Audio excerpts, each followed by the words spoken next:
কিছু কিছু গল্পের শেষটা যে এতটা কষ্টের, এই গল্পটা না শুনলে কখনোই বুঝবে না। তো পুরো গল্পটি শুনুন। একটি 19 বছর বয়সী মেয়ে তার প্রেমিকের কাছে গিয়ে বলে, আমার 20তম জন্মদিনে তুমি আমাকে কি উপহার দিবে?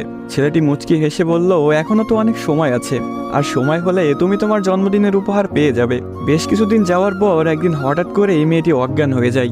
বাসার সবাই বেশ অস্থির হয়ে যায়, কিছুই বুঝে উঠতে পারছিল না কেউ কি হয়েছে মেয়েটার। তারপর সবাই মিলে তাকে হাসপাতালে নিয়ে গেল। হাসপাতালের ডাক্তার অনেক পরীক্ষা নিরীক্ষা করার পর তার পরিবারকে জানালো, সাদিয়ার হার্টে একটা ছিদ্র ধরা পড়েছে। এখন যদি খুব তাড়াতাড়ি হার্ট পরিবর্তন না করা হয়, তাহলে হয়তো সাদিয়াকে আর বাঁচানো সম্ভব হবে না। সবাই এই কথাটি শুনে কান্নায় ভেঙে পড়ল। সাদিয়ার মা বাবা কিছুতেই মেনে নিতে পারছিল না।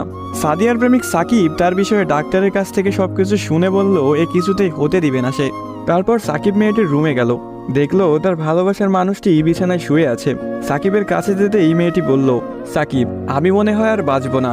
সাদিয়ার চোখের পানি মুছে দিয়ে সাকিব বলল, কে বলেছে তুমি বাঁচবে না? তুমি খুব শীঘ্রই ভালো হয়ে যাবে।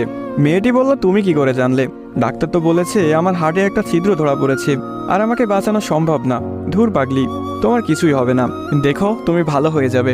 এভাবেই বেশ কিছুদিন যাওয়ার পর সাদিয়া সম্পূর্ণ সুস্থ হয়ে যায় এবং বাসায় ফিরে যায়।